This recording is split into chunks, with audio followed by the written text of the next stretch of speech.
Hey there everyone, it's your friendly neighborhood minifigure here, and welcome back to another LEGO review. Today we are looking at the LEGO Ninjago Skull Sorcerer's Dungeon set. The set serial number is 71722. It has 1,171 pieces.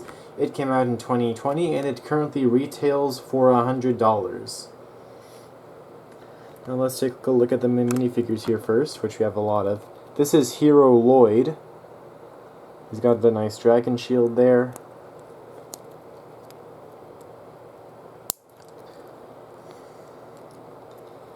Then there's a better look at him without the shield and the sword.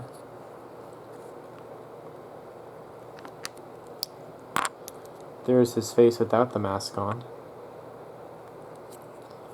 Then there's his face with the mask on. Or no, sorry, his other face without the mask on, my bad.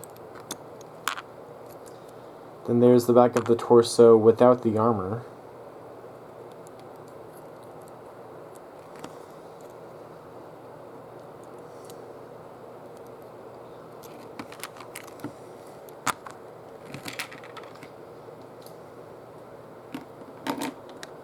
Then we have an awakened warrior here. Hula looks really cool.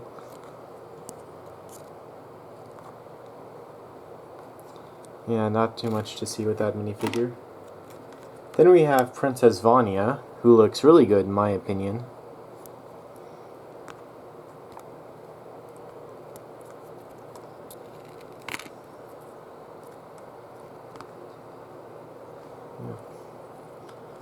Then there is the back of her with the secondary face. Yeah, so this figure is probably the best one to come out of the set in my opinion. I just think she looks really cool.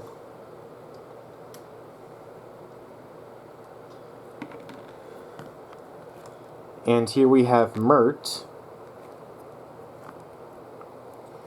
who looks like a real barbarian.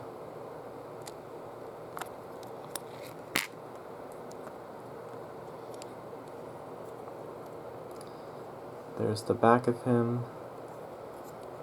Now let me take off this cool armor piece and show what he looks like without it.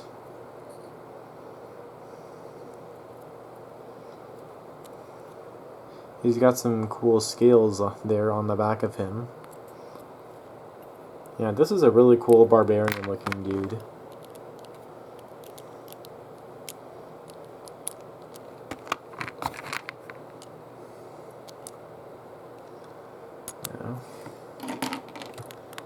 Next up is Hero Cole.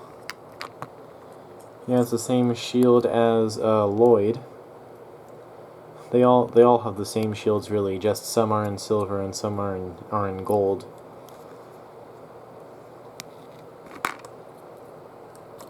Here's a better look at his printing without the mace there.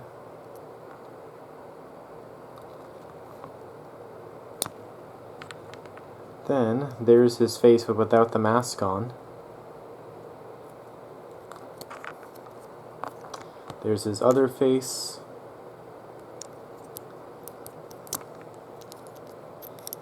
And there's the back of the torso without the armor.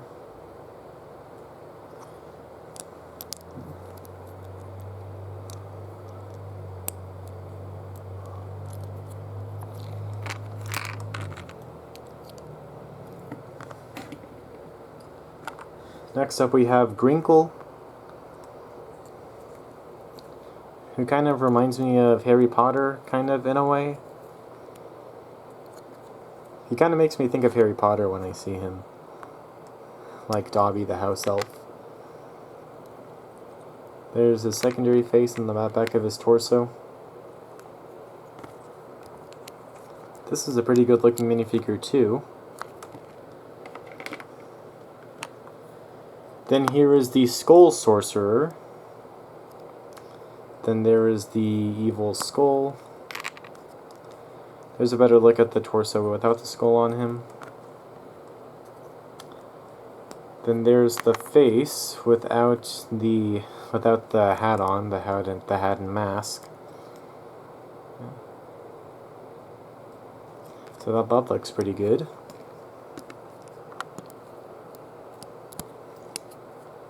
And of course you got some wings back here because he's able to fly.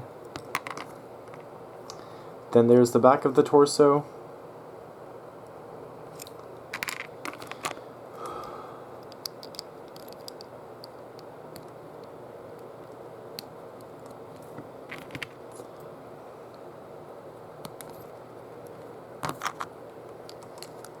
I sort of wish this mask had more details instead of just the 2 eye holes.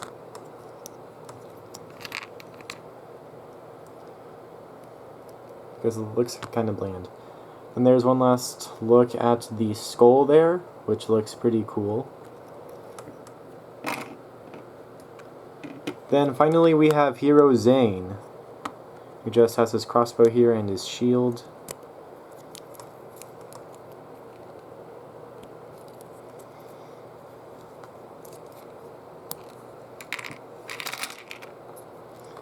There's a better look at the torso without the shield and crossbow.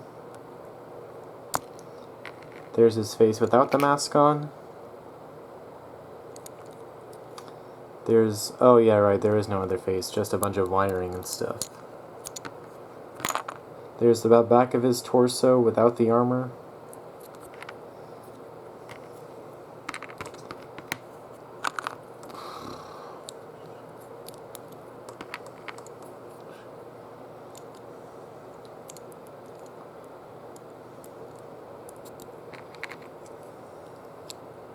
Okay, so that's the minifigures.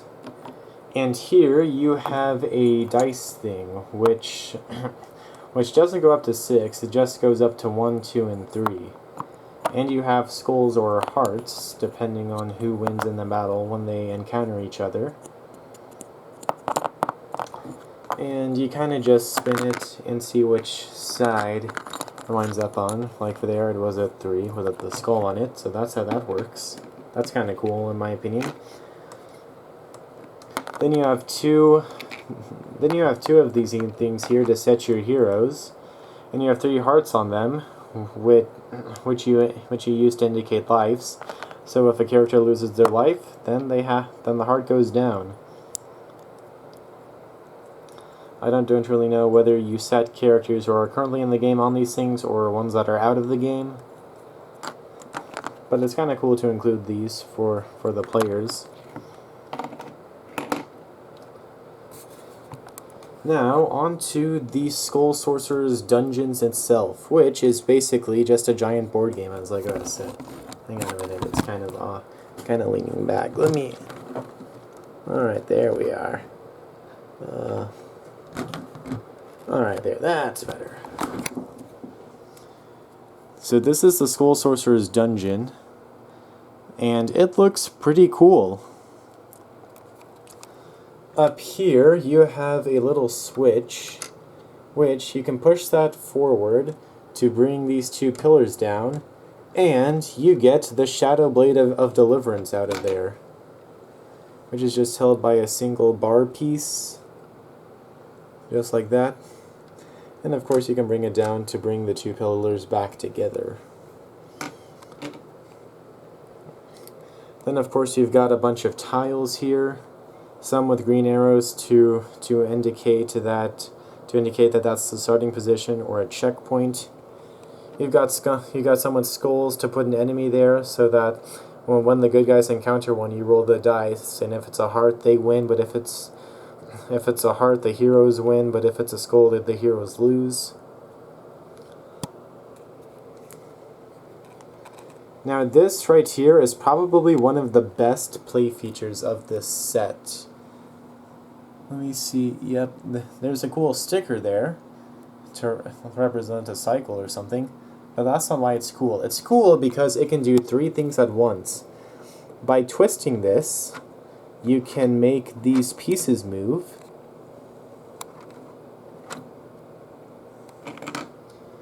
and you can make the platforms down here move, and you can raise and lower the cage. All at once, these actions can be performed.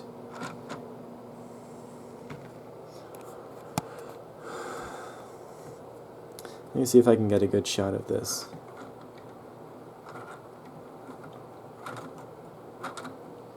Yep, there we are. Oh yeah, also this skull face here is really cool. and also, oh, hold up. There's a cool fish camping over a campfire there. That's kind of cool, I think.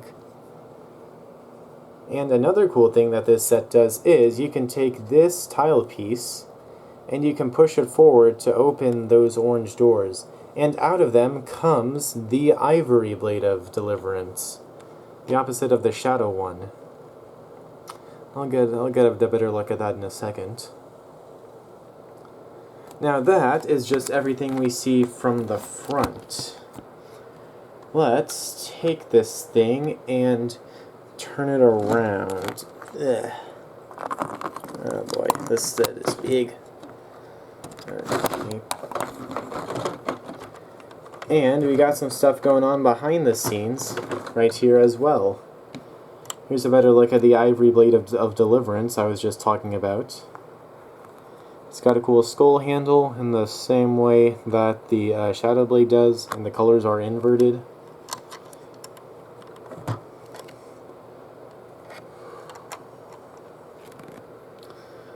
So yeah, these doors here, you can just...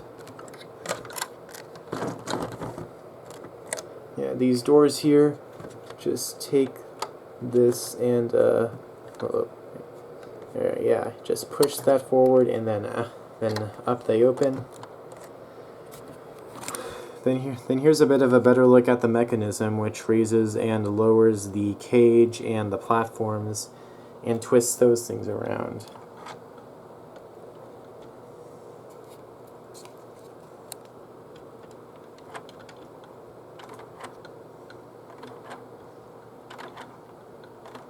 Yep. Then also in here you have you have a room. You've got a room in here with an armor statue on there. You've got a painting of someone. Oh, dang it! It's a bit hard to get the light in there. Good. There's a painting of someone. You have a wand in this box. You've also got a green candle there, so that's cool, and a see-through carton of blue milk, so that's nice.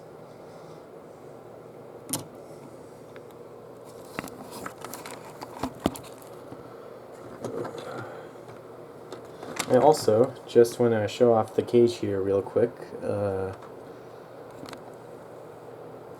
So this is the cage, and you can take these pieces and lower them, and you can put a figure in there, like so.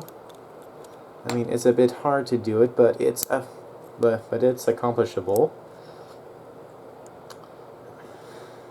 And yep, a figure sits in there, nice and tidy. Also, you have a walkway up here, which is, I believe, where one of the characters is supposed to go to free the guy in the cage. And you have a box here full of weapons. Stuff like this. And this. And this. And you got two of those in there. So yeah, you have just like a bunch of weapons in there. There's also one in here with a dark hilt.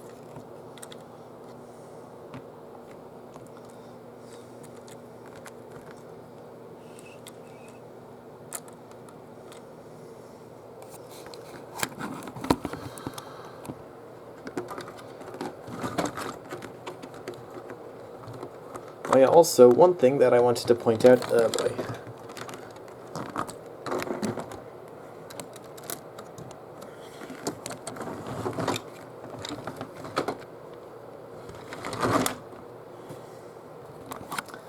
there is a sign right here, which is, I think those are Russian characters it's written in. Yeah, there's somehow a Russian sign in there, which is kind of funny. It's kind of funny that that's there. Oh yeah, and then you have this portion. You have this small build here of the set, which you can detach, and you can place as somewhere else on the set entirely, or you can buy the others to combine it with them. So that's cool that they have customization options for this set.